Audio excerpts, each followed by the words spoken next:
for this opportunity. I also was wondering that I tried giving this opportunity to my wife last year when I was a president to be a keynote speaker. And within one day she was ready. And I asked her what the topic is. And she said that 50 negative aspects of my husband. So I said, there is no room. Sorry, there's no, we have already got a speaker and I refused to give her that. But with Sapna, it's different. And our first lady, I must say that I don't know about Vicky, but Sapna looks to be getting younger day by day. There's a saying that I alone cannot change the world, but I can cast a stone across the water to create many ripples. This saying is very apt. It goes to Sapna,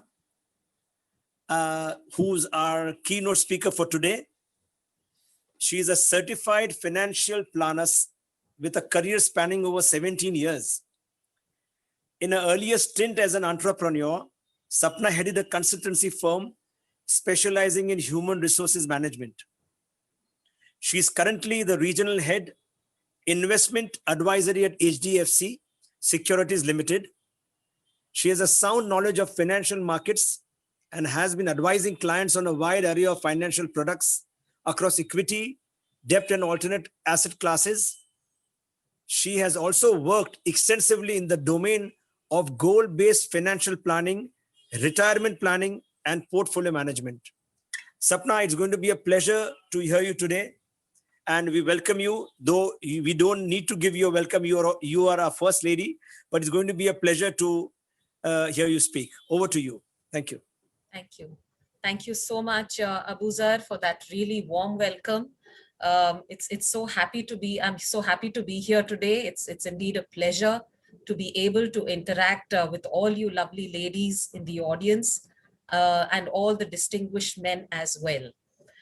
So traditionally, I think, there's been a typical division of roles, and men have taken on the role and the responsibility of handling the businesses, the family investments and the family finances, while women have managed the children and also various household responsibilities. However, over the years, we have seen that these boundaries have greatly diminished. And from a woman's perspective, in terms of overall self-esteem and confidence, I think it's become extremely crucial and vital for women to have at least a basic understanding of the family's finances and the overall investments. So we at HDFC Securities have launched a campaign in female financial literacy, and we hope and we endeavor to encourage, to educate, and to empower women in this critical domain. So I would like to share screen.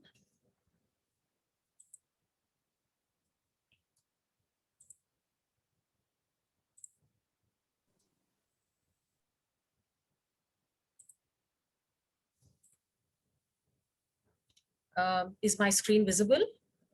Yes, Sapna. Yeah.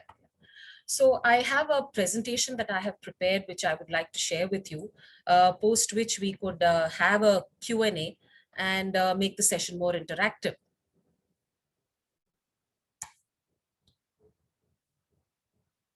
So over the past decades, we've seen women take great leaps and strides in various fields, be it politics, international relations, science and technology, media, finance, you name it, and they've been at the helm of affairs and leading from the forefront.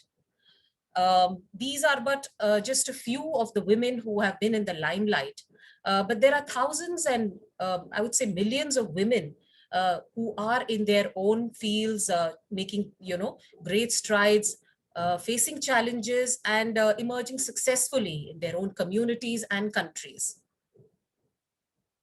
However, when it comes to financial planning and handling financial matters, it seems that we still have a long way to go. 82% of the women, this was discovered in a survey that was recently conducted by UBS at a global level, and they came up with some startling results. 82% of the women felt that their spouses knew a lot more about financial matters, and consequently, 77% of them did not make their own long-term financial decisions.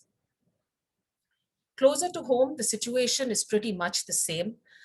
In fact, I think it's very ironic, I should say, that the finance minister of the largest democracy in the world is a lady, but 56% of the women in India have little or no idea about the investments of the family. Almost half of them have no idea or no knowledge about insurance policies of the family, and 1/3 of them felt completely incompetent talking about financial matters. So something needs to be done about this, right?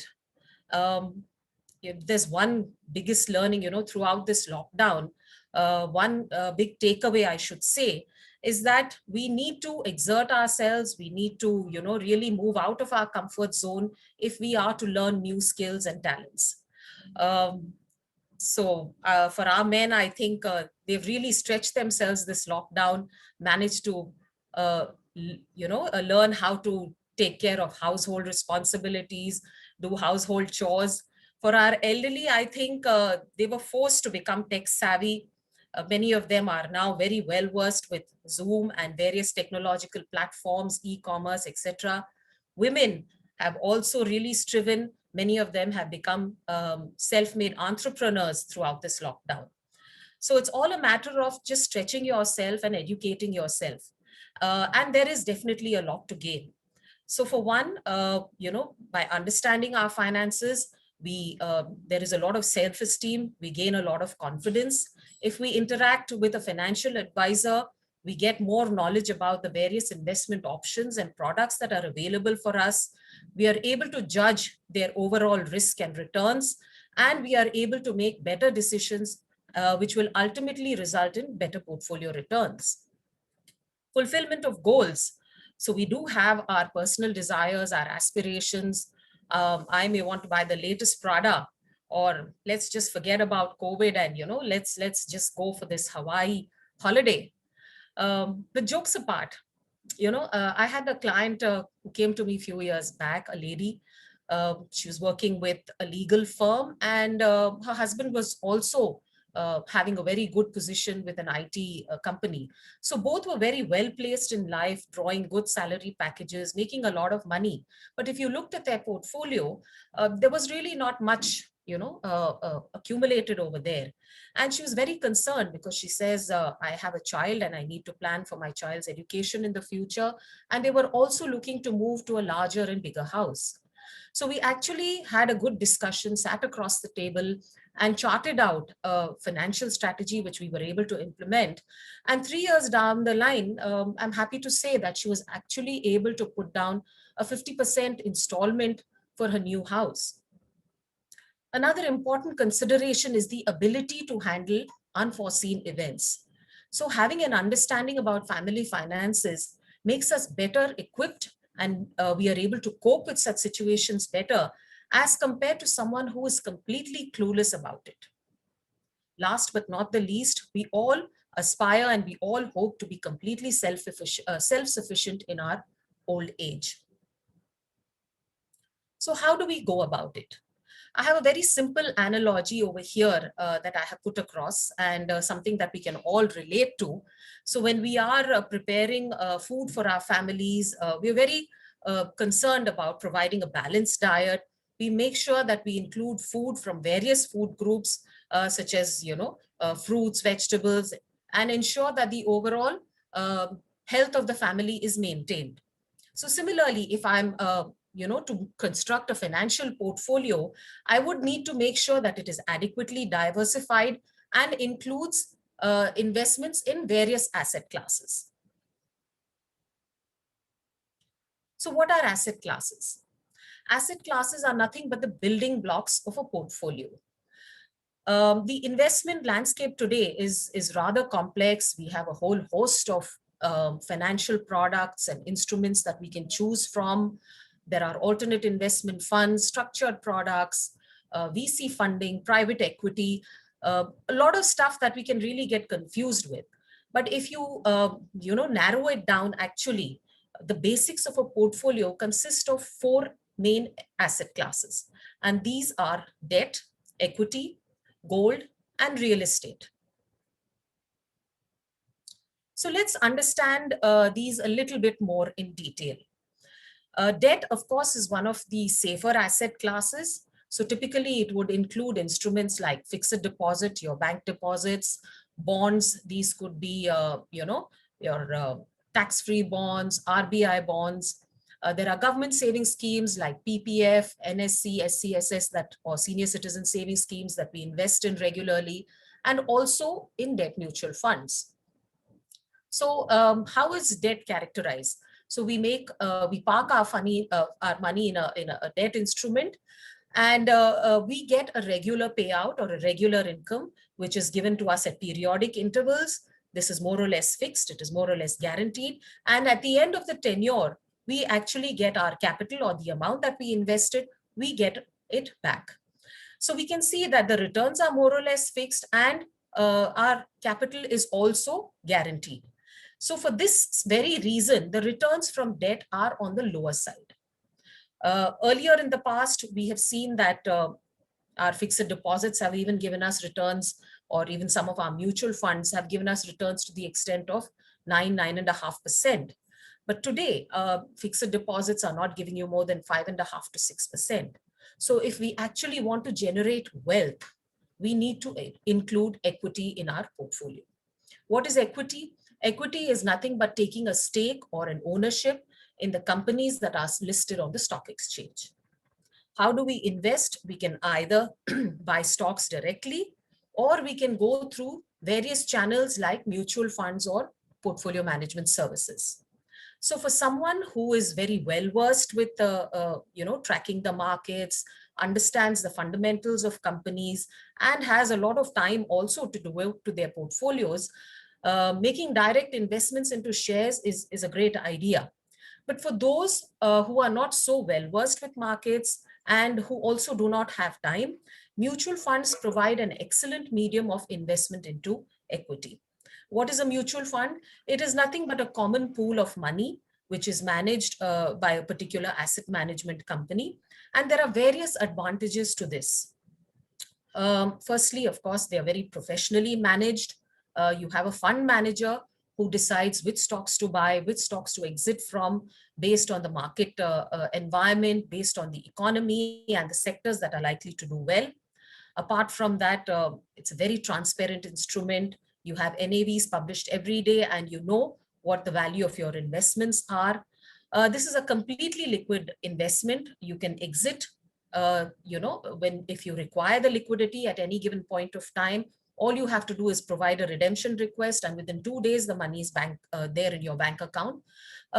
Returns have been pretty decent. But above all this, you also have SEBI, the regulator, which is monitoring very closely the mutual fund industry and ensuring that the investors' interests are protected at all times. So that is about mutual funds. Coming back to equity, a lot of people are actually wary and averse to investing in equity. Why is that so? So unlike debt, which kind of gives you stable and guaranteed returns, returns from equity are never guaranteed. So you'll have years in which you probably make very good returns, and then years suddenly when you see a negative ticker on your investments. So what I mean to say is that returns from equity are very volatile. And this can be very well seen in the graph that I have displayed here, which shows us the Sensex movement from 2000 till date. So you can see that it's not a linear line, it's not a smooth graph. It's very ridged. There are a lot of downturns that we've seen. We've seen major corrections in 2008 during the global financial crisis. We've had minor corrections along the way in 2013 and 2016. And of course, we had a huge correction last year when the pandemic broke out. But nonetheless, if you see where we were in 2000, which was around levels of 5,000 on the Sensex, and today we have touched 50,000. So we know that the long-term trajectory is generally on the upside. And the idea is to stay invested in equity for the long term to make these phenomenal returns. Moving on to gold. Now, gold is typically considered a safe haven. Indians, in fact, are very fond of gold.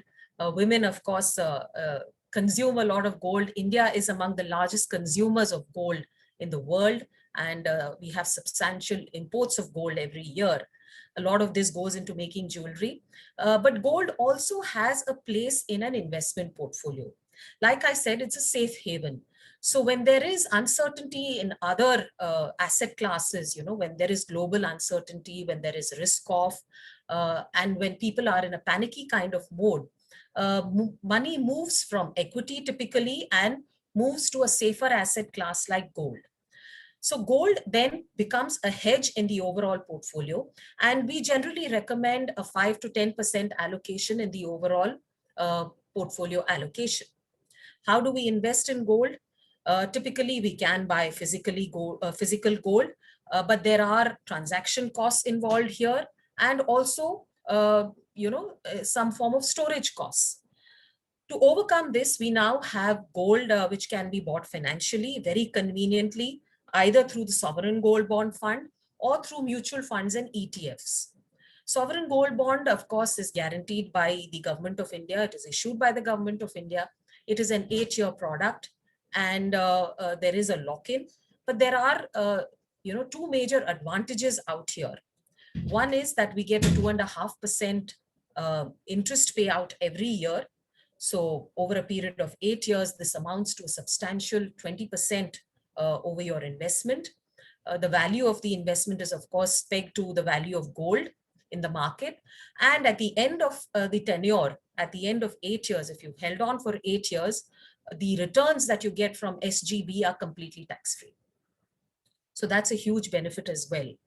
But the idea is that you need to stay invested for 8 years, so your money is locked in for that time.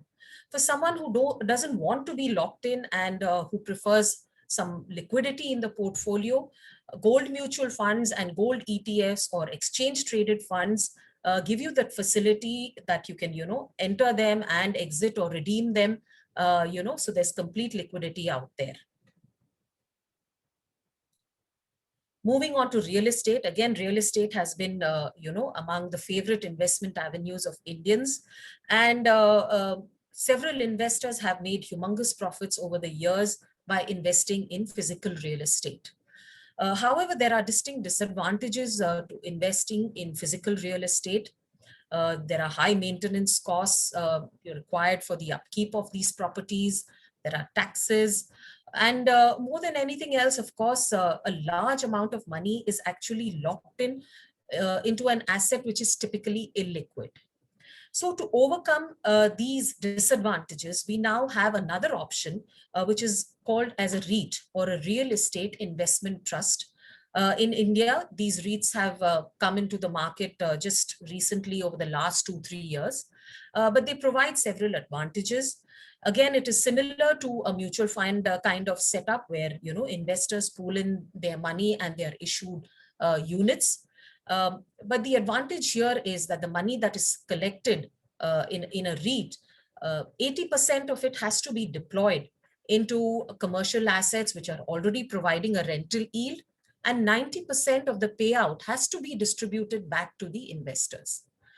So in a way, it is a kind of an assured return over a period of time. There is a lot of liquidity. As I said, these are listed in the markets and you can sell them when you want. And the returns are, as of now, hovering in the range of around a 7% yield per annum. There is also, of course, the scope of price appreciation, but this is over a longer period of time, because we know that as far as real estate is concerned, appreciation of property values happens over a longer period of time. So these are the asset classes. Now, how do I know how much do I have of each asset class, or what is the allocation I should have of each asset class in my portfolio? The very basic and simple formula is, of course, going by the risk profile of the investor. There are various tests that an investor is generally, made to undertake. And based on whether the investor is conservative, balanced, or aggressive, we generally come to a kind of idea as to what the asset allocation should be.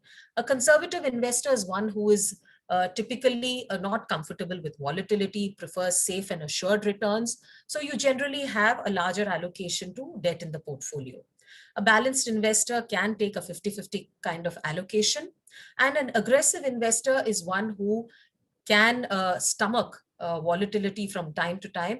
And so they are comfortable taking a higher exposure to equity. This is a very simplistic kind of, analysis. There are a lot of, detailing that we need to go through and understand various aspects of the client's needs before we actually create an asset allocation strategy. Another simple matrix is the SLR matrix, or safety, liquidity, and returns. What is the safety that the customer or the client is looking at? What is the liquidity required? Are there any commitments? Do I have to pay for my child's education? My child is going abroad. I need that liquidity. I'm looking to buy a new house. I need that liquidity. So what is the liquidity I need in the short term? And definitely, what are the returns that I am expecting from my investments? So speaking of returns, I have here a slide, which brings out the returns from different asset classes over the last 30 years. This is just to give you an idea of the kind of returns these asset classes generate. But it is important to note that I have benchmarked these returns against inflation. So inflation is, a kind of a silent devil in the room. And it is very important to keep inflation in mind, because inflation is one thing that actually, depreciates the value of money over a period of time. So whatever investments we make, it is important to make sure that our returns are higher than that of inflation, else our money is going to lose value and our wealth is going to get eroded. So here we can see that, yes, while our debt investments do give us returns slightly above inflation or at par with inflation nowadays, it is equity that is able to actually beat inflation over the long term. Insurance. Insurance is the safety net that every financial portfolio needs to protect you from losses that happen due to unexpected events. Now, in the past, insurance and investments were kind of clubbed together. But I think investors now have learned to make a clear demarcation or a differentiation between insurance and investments. With rising medical costs, we all know, that medical costs have been going up dramatically over the last few years. It's very important that we all in the family, be it youngsters or the elderly, have an adequate medical cover. Apart from that, our assets should be protected. In terms of our homes, our automobiles, which is kind of mandatory.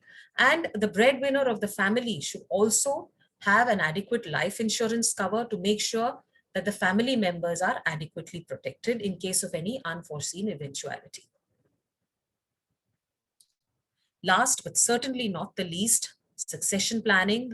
This is an important responsibility.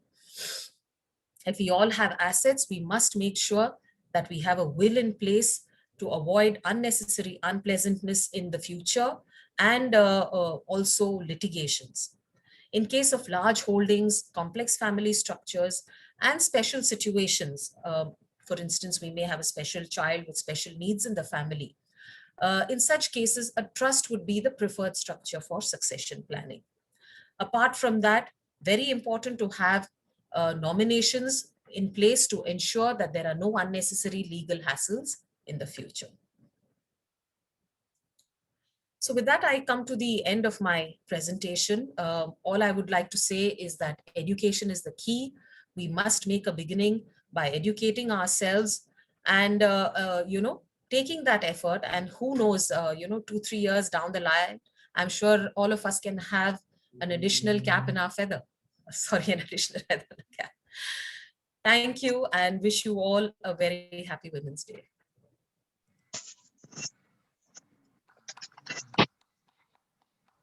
Fabulous, fabulous, too good, too good. Well, Sapna, very good presentation. Congratulations. Absolutely. Thank you. Thank you so much. Well, Sapna, you want to hire? Superb. Well done. Thank you. We can take a few question and answers if the audience would like to Yes, raise yes. any questions. questions Bela from the Kapoor has raised a audience? hand. Bela has raised a hand.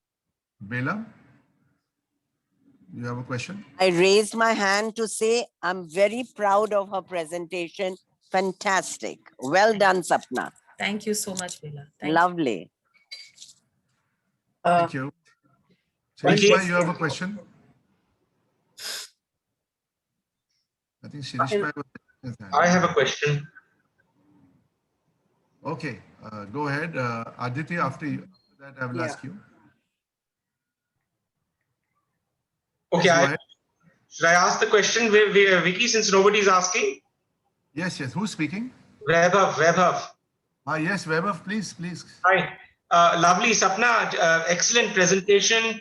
Very precise, very concise, and very well done.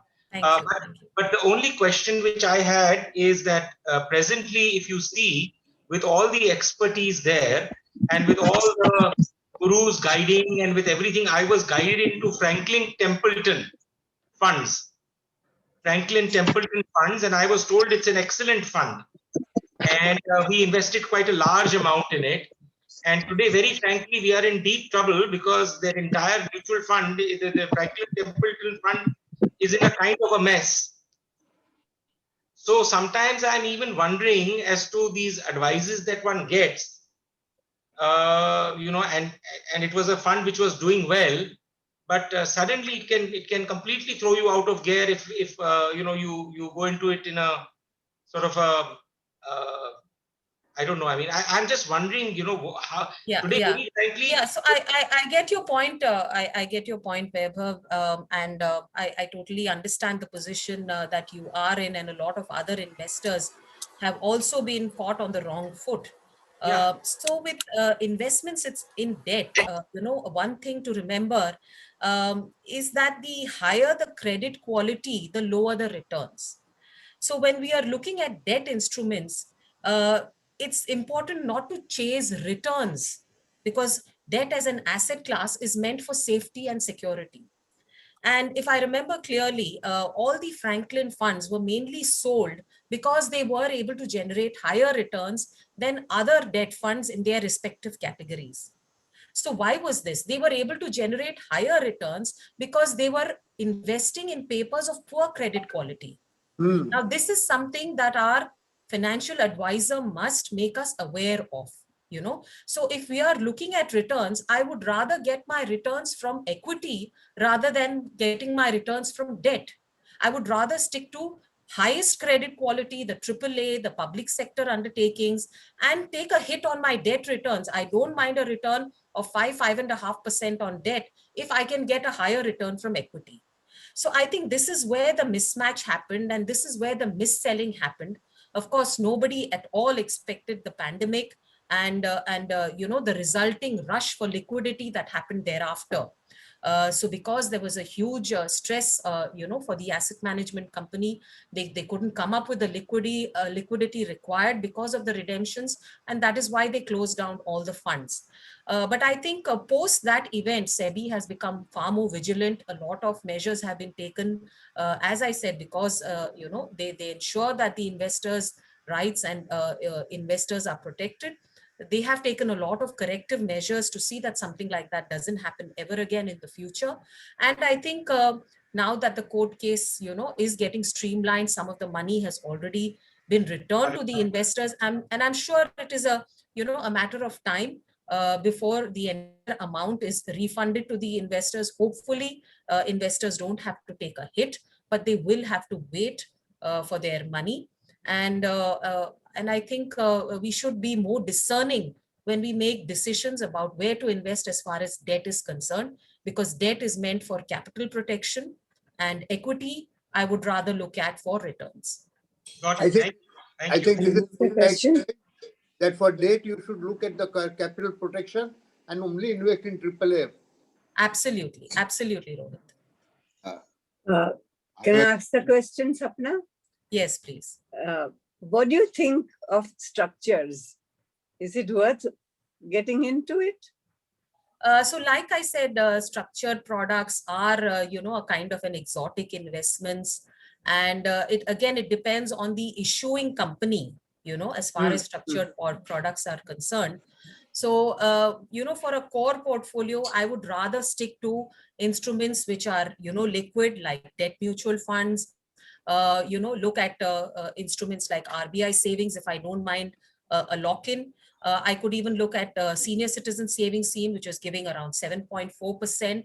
I would rather prefer to look at these kind of instruments which give me liquidity and assured returns, rather than lock my money into structures which are issued by entities which sometimes can be questionable. Okay, thanks. Can I ask? Thank you. Sapna. Can I ask a question? Yeah, sure. Sapna, what do you think of hybrid funds? In 2017, I made some investment in hybrid funds. It's supposed to be a safety blanket over the equity. And I found that it depreciated from 2017 till 2020, 40%. 100 became 60. And now, in the last 8-9 months, it's become 110. What is the logic? And I couldn't understand that. Yeah. So again, hybrid funds is a kind of an asset allocation tool.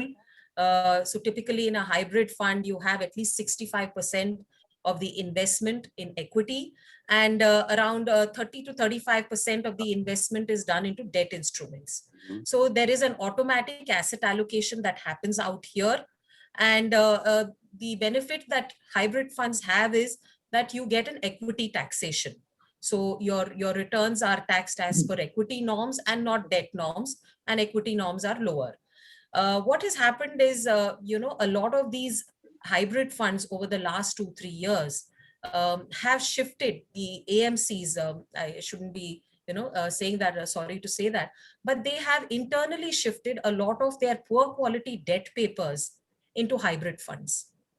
And many of these hybrid funds, there are some asset management companies, I would not like to name them, but the credit, the debt part of it, the 30 to 35% that was invested in debt instruments, were again invested in substandard or poor credit quality papers. And the returns, because these papers actually defaulted. We had a whole lot of accidents that happened post the IL&FS crisis in 2018. We know, be DHFL or, whole host of others who defaulted on their debt payments. The NAVs of these hybrid funds took a hit because of that, because the debt part of these hybrid funds did not perform, and a lot of these papers defaulted. So if they're on a high, should we get out of it now? Or Yes, typically, if you are if you are maintaining your asset allocation, externally, if you are taking care to see that your portfolio has some allocation to debt, has some allocation to equity, you really don't need to invest in hybrid funds. Okay, fair enough. Thank you. Can I ask a question? I think Shirish Bhai has a question. Shirish Bhai, did you have a Vicky, question? can I ask a question too? Yeah, sure. Yes, sure. I'll come to you, Tilak, after Shirish Bhai. Shirish Bhai, you are muted. Can you unmute yourself, Shirish Bhai? Can you hear? Yes, we Yes. can hear you. Yes, I'm sorry, because these are a matter of convenience, but indeed feel very proud and happy about both Punjabis. The question is to make a little mention about the will and whether registration or registering is important, or what's the minus side. So registration of the will is not compulsory. No, it isn't. But I think it is always a good idea to have it registered. And of course, if there are changes that are being made to the will from time to time, these changes also need to be registered. So there is no compulsion. Of course, you can actually prepare a will on just a blank piece of paper, just put down what you want and make sure you have 2 witnesses to sign on it. But apart from that, there is really no compulsion to either consult a lawyer or to, register the will.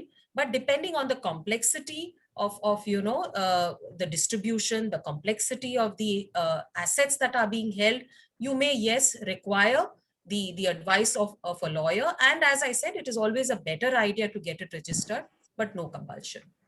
Thank you. Can I supplement here? Sapna, Sapna, Krish Mohan bhai, here. can I supplement sure. what Sapna said? Yeah, Bashar, please do. Yeah. While Shirish bhai, it is not compulsory, as she said, to register it, but it is always better to register a will so that later on the question of it getting disputed gets out of the way. Because what tends to happen, unfortunately, that if somebody in the family desires to contest the will, then a registered will takes the thing away straight away. So there is no issue left which survives. So it's always good and always advisable to register a will, although it is not necessary. Can I have a question on that? Okay, If the next will is question. registered, 1 minute. If the will is Sure. registered, you cannot contest. Is it like that? No. You can contest it, but you can certainly contest it. But the fact that it is registered has more sanctity rather than because then he cannot say that it was not executed, it was forged, etc., etc. It cuts off all that. Of course, you can contest it. Every will is contestable, but the basic things go out because firstly, they allege that it was forged. Secondly, it was not executed in proper state of mind. Whereas when you register it, the registrar is supposed to see all this and get it registered. So all this goes away. Okay. Still, the challenge is always open. Okay. Thank you. I saw a question from by Sonali. She was raising her hand. Sonali, are you there? Hi, Vicky. Hi, Sapna. Hi. Hi. Please go ahead. Sapna, I have a question for you. Can you guide a little more on a gold mutual fund versus an ETF gold, please? I don't have clarity on that. Okay. So there is, in some cases, a distinction between a gold mutual fund and an ETF. ETFs and mutual funds, the broad distinction between them is that ETFs can be bought on the spot. The prices are live, and it is like a stock. It tends to reside in your demat account. Mutual fund again is, as I said, you have to go through an AMC, and it is a kind of a fund where the fund manager decides, which stocks to invest in or which assets to invest in. So that is the broad distinction. What had happened also in the case of gold funds, we had seen that some funds had invested into the gold mining companies rather than gold per se. So when we are talking about SGBs and we are talking about gold ETFs, they're actually investing into gold at current rates. But in some cases, the gold funds had actually invested into the companies that were mining gold, and some of them in the past had taken a hit. That I think has been set right. So apart from the fact that, as I said, an ETF is like a kind of a stock that you buy, it is live, you can buy it, on the exchange, sell it anytime. And a mutual fund is, something that you go through an AMC. That is the broad distinction, but otherwise they all invest in gold at current prices, and the NAV moves as per the price of gold. Is there any difference in the tax advantage between the gold investment in gold fund and the ETF? No, not really. Gold, by and large, has the 3-year distinction. So equity, for equity taxation purposes, 1 year is the time frame for long-term capital gains, and less than 1 year is short-term. For gold and real estate, 3 years is the time frame to be considered as a long-term gain or a short-term gain. Sorry, I'd like to go one step ahead on this same question on ETF of gold and ETF mutual and gold mutual funds, which is that you said that some ETFs have gone ahead and invested in gold mining companies, and you said that it has been taken care of. So is there a government regulation? No, I said, what I said was the opposite actually, that some of the funds had invested. Oh, I'm so sorry. So where is there government regulation? So actually the funds, yes, they took a big hit because when gold, so gold is an asset class that does well in cycles. as I mentioned, it is a kind of a safe haven, and typically, like we saw from around 2012 to around 2017, 18, gold did nothing, it was very flat. And it is only from 2000, late 2018 and 19, and now in 2020, when we saw the pandemic and there was a lot of nervousness in the market, gold prices appreciated dramatically. We saw gains of 35 to 40% just in 1 year. Right. So gold typically tends to move in cycles. And what happened with these gold funds is because they were investing in gold mining companies, their NAVs took a big hit. So I guess it was not so much a regulatory thing, but it was, a kind of a self-corrective mode that they moved out of these kind of investments, and now they are tracking the investments of gold per se. Okay. All right. Got that. Thanks. Thanks so much for this clarification. Hi, Sonali. I didn't recognize you for a minute. Vicky, Nice question. Sorry, Vicky. I think, I think one Tilak is waiting for a question. After him. Hi, Sapna. Hi. Yes, Sapna, excellent presentation. Thank you. Thank you so much. And my question is regarding Karvy. We're still stuck with our, everything is stuck there. Things are not moving out. And despite NSDL having taken over this, nothing seems to be moving. Any light on that? Unfortunately, Tilak, I am not much in touch with my colleagues from Karvy. And if you need any assistance on that, I could probably get in touch with them and, probably provide you some information out there. They give the same story every time. They kind of, we are getting the money, we are doing this, we are doing that. It's taken 1.5 years and nothing has moved at all. All stocks are stuck, the money is stuck, everything is stuck with them. Isn't the government going to take any action against them? Any criminal offense they've committed? So as I said, I think the government has taken a lot of actions already. They have lost their broking license, and I think that process is already underway and has gone a long way. But as I said, if you need any further information, I could get in touch with the Okay, thanks. I do that. Some Thank people out there and probably revert to you on this. Thanks. Thank you, Tilak. I think some people are not. May I ask a question, Vicky? May I ask a question, Sapna? Yes, Asha, I think Berger was waiting. After Berger, maybe you can ask. Berger, do you have? Yeah. Not really a question, but I'd like you to touch upon the fact that mutual funds generally don't send statements. Now, you know that they are statutorily obliged under SEBI, under Rule 36 or 34 to 36, that if there is no activity in a mutual fund, they are supposed to send statements twice a year. And if there's activity, they should send it immediately. Now, what I find is for most people who often ask me and who don't know really, the danger of investing directly into a mutual fund, unless you do it through somebody who keeps a track, is that you really don't know you have funds in that mutual fund because you stop receiving statements. So often I find that old people don't even realize that they have so much in a mutual fund. I just came across a case about 2 weeks back when somebody came to me. Unfortunately, there was a little bit of a problem in the family and somebody had died. And they wanted to sort of get a stock of what their assets were.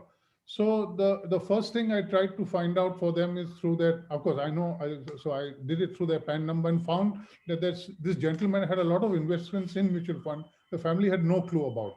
And no statements were coming either electronically or physically. Can you just touch upon this briefly and tell the members as to what they should be typically looking out for and how to sort of keep track of this? Okay. So I think that's really very strange, and it must be an exceptional kind of case, because like you said, mutual funds are mandated to send regular statements, and so as a rule they are doing that. And I'm sure most people who are holding mutual funds at this point of time must be seeing that they are getting regular emails in their email boxes, whether they want it or not. Sometimes you don't even want it that frequently, but you do get portfolio updates on a regular basis. So I think apart from that, if individual, investors have an issue, then I think they must, get in touch with their financial advisor, the person through whom they bought these investments, and probably, kind of get a statement from them. And apart from that, I think we also need to maintain our own records. So many times it happens that, you make your investments are scattered all over the place, but we don't maintain records ourselves, and that is the reason why I said it is very important for every person in the family to know where the family investments are. So, like Berger, you may know where you have invested, but your spouse may not, So it is important that everybody in the family, you maintain a proper record, you maintain a kind of an Excel sheet. Many people are doing it on Excels right now. The contact person who, through whom you got those investments through, and also make your family members aware, that this is the position. Yeah, in fact, there are a lot of quickly available like equitymaster.com and all where you subscribe, because everything is there. So everybody in the family knows, because it's sort of all done there and all corrected from time to time.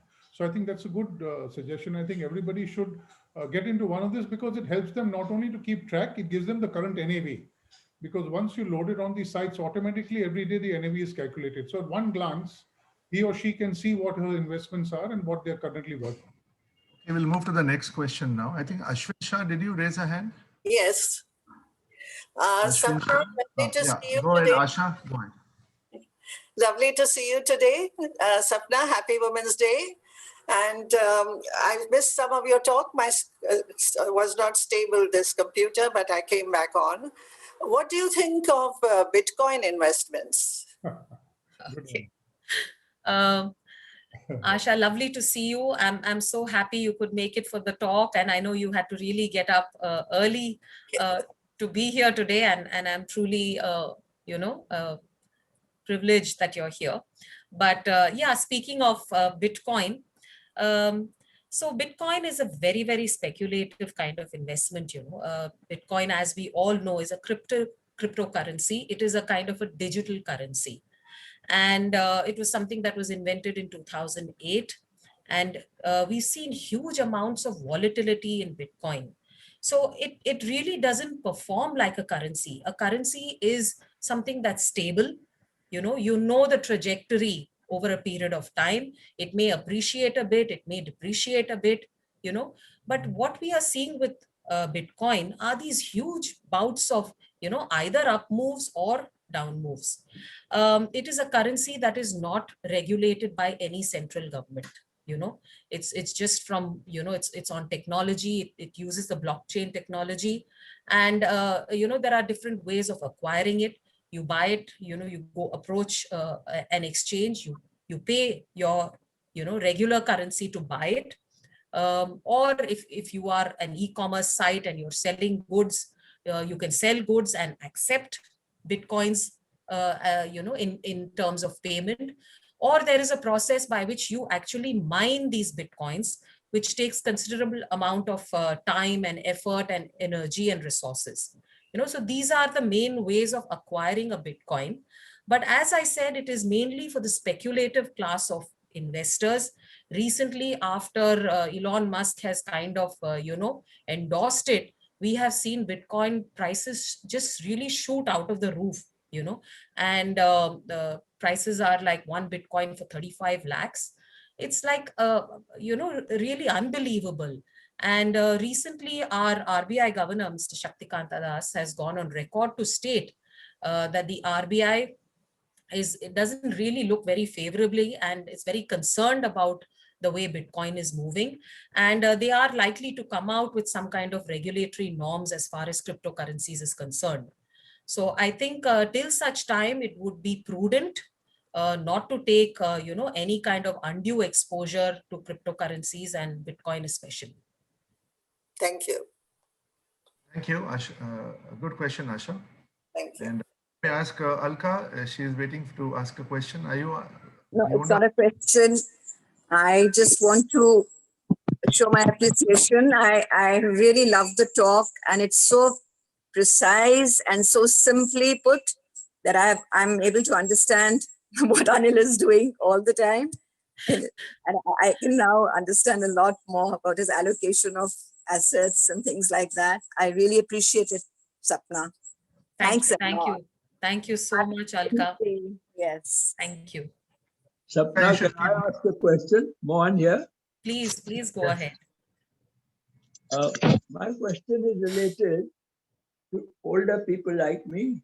When you're past your 60s, 70s, 80s, you've done well, but professionally you're busy, you invest well, you do well, but over a period of time, you have certain amount of succession planning, some amount of data, the assets multiply, you say equity over time, beat inflation. But the time comes when you don't have the energy to pursue the portfolio, to share it with people, to consult people and all that. Therefore, I think it is important to have some kind of a graph, age-related graph, to tell you what you should start doing at the age of 40 and 50. Don't land up in a place where you have the assets, but you don't know where they are going. Not my personal story, but I think Absolutely. I agree completely with you, Mohan, on this. And thanks for, highlighting this aspect, and coming from you. I think it's really important. And this is what we are doing. This is actually what we are doing when we talk of advisory.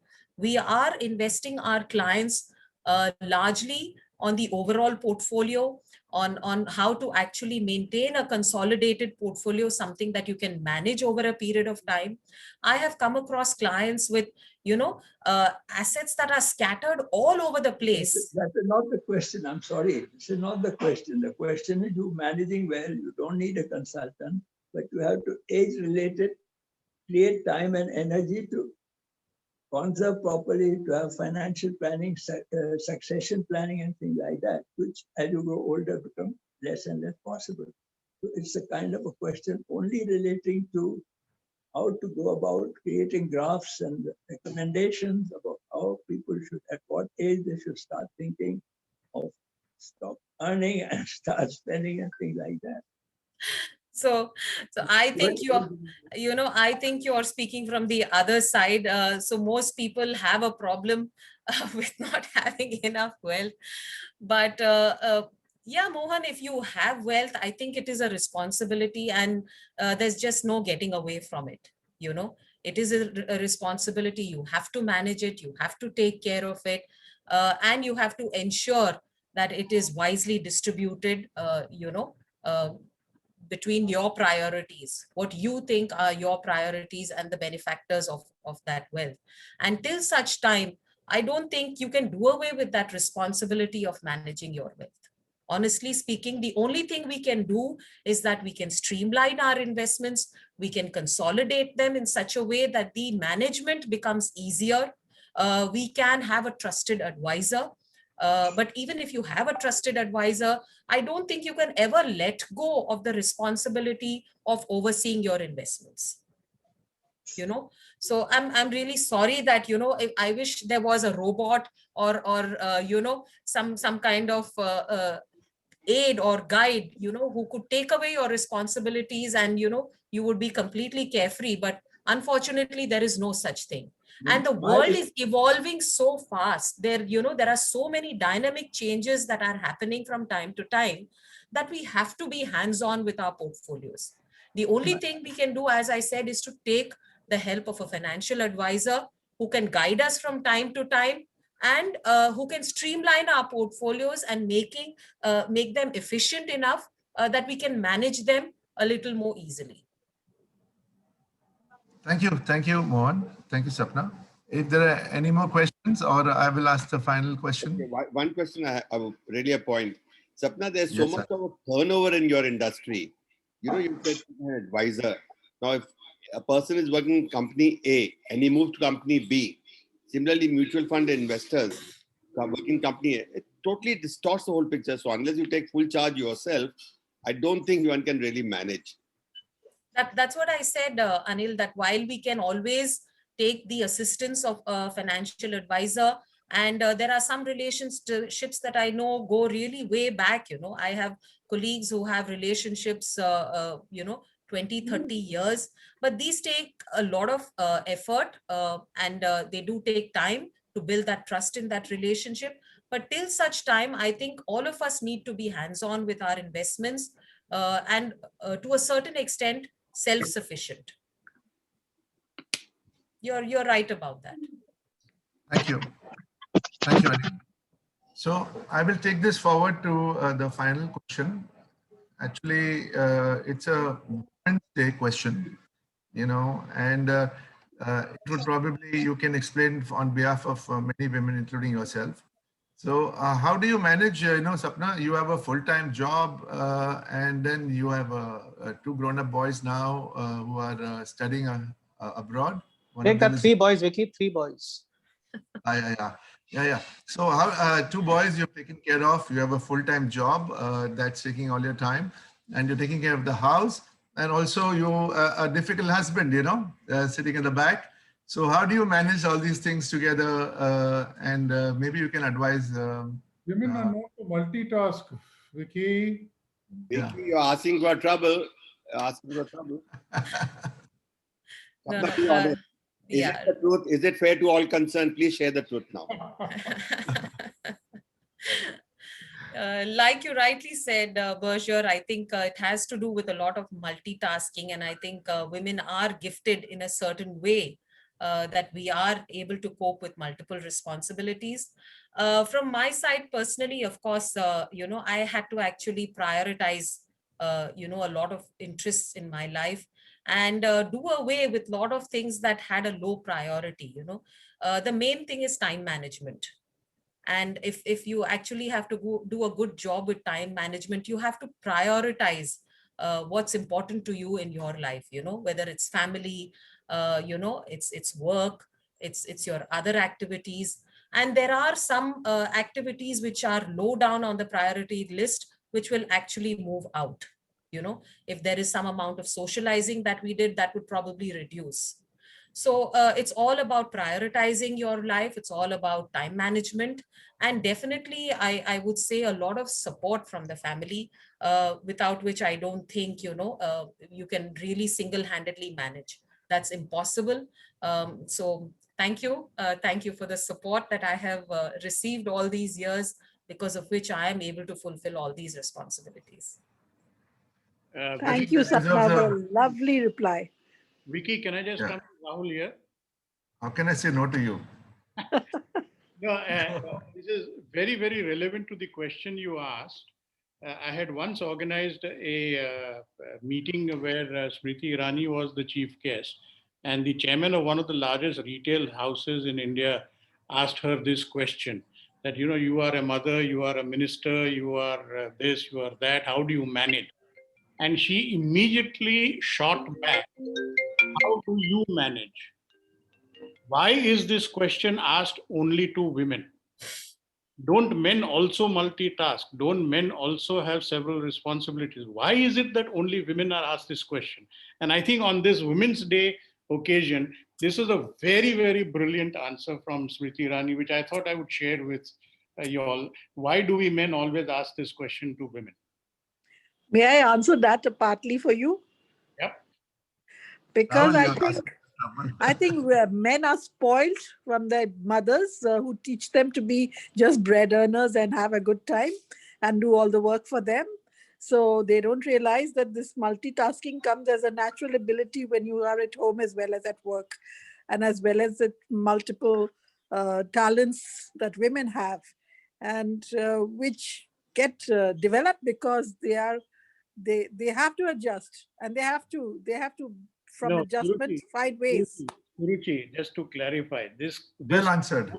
This question was actually aimed to berate the men who keep asking. But they are berated. I'm telling you, they don't do anything because they're taught only to do one thing and to get out and just earn some good money and just let everybody else look after you.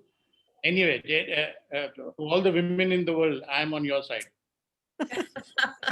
Thank you, Rahul, for that endorsement. That was a lifesaver, And with Rahul. that, we can have some peace. Yes. Okay, thank you, Sapna. This was superb. You had the audience fully enthralled, and I'm sure your introducer, your vote of thanks giver will tell you that. And we have all enjoyed, and I will take this further. But before the vote of thanks, I'm going to request our club secretary, Lotika Purohit, to do the secretarial announcements, and which are very important. Members, please do listen to her very intently.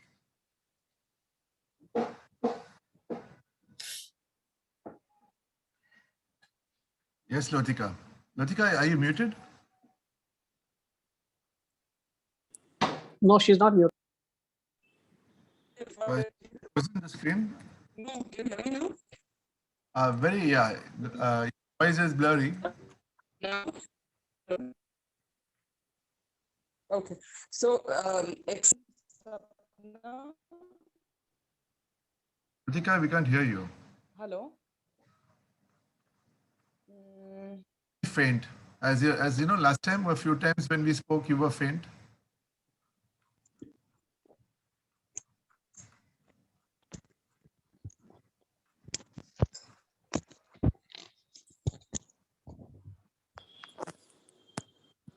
Hello, now is it better?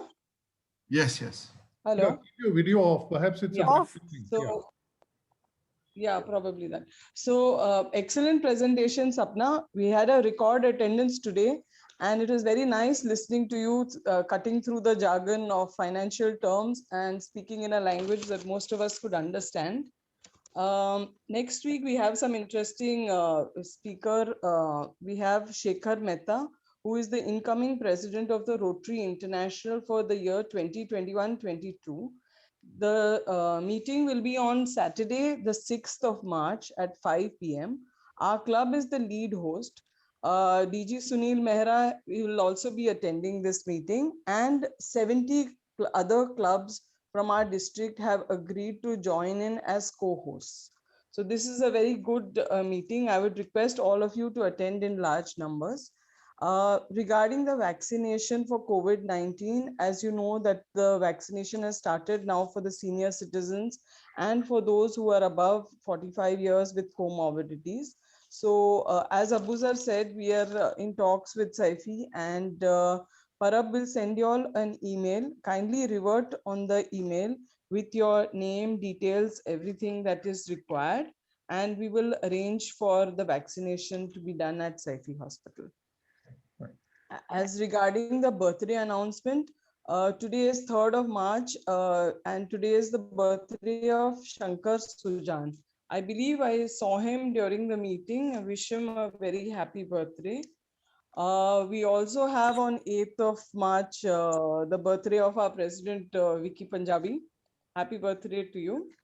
And then 4th, tomorrow is the wedding anniversary of Rajul and Ashwin Shah. Ashwin Bhai and Rajul, wish you a very happy anniversary. Then the spouse's birthday on 5th is Avani Harshad Vora's birthday. And wish you a very happy birthday. With that, I end the announcements. Thank you. Thank you, Lotika, and thank you. Incidentally, me and my dad have the same birth week, and his birthday is today. And on Sapna's Happy talk. birthday to you. Happy birthday to you. Happy birthday to your dad and to you both. Yeah, thank you very much. I think he's online also, and I'm not sure where though. But thanks for the warm wishes. And now I will request Anil Lambo to do the vote of thanks.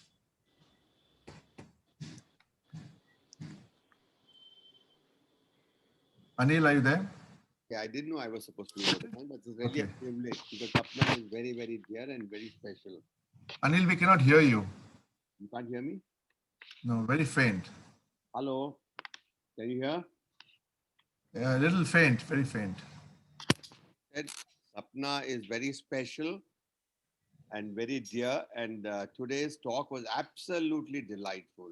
You know, it's on a very personal level. It's made my life easy because my wife keeps nagging me, why are you doing this and why are you doing that? And now she is appreciated, as she herself said. And not only for me, I'm sure it must be true. And it's not just one of male-female thing. It's a question of one man investing and the other man appreciating what they are doing. So Sapna, on a personal level, at the club level, I've never seen such a clear and crisp talk by any speaker on any subject. You know, they say it follows the KISS formula. Keep it so simple that even stupid, simple bumpkins can understand it. So you followed that formula in a very complex subject. You have done an excellent job. I request all of us to join in giving you a hearty vote of thanks. Thank you, Sapna. Thank you. Thank you so much.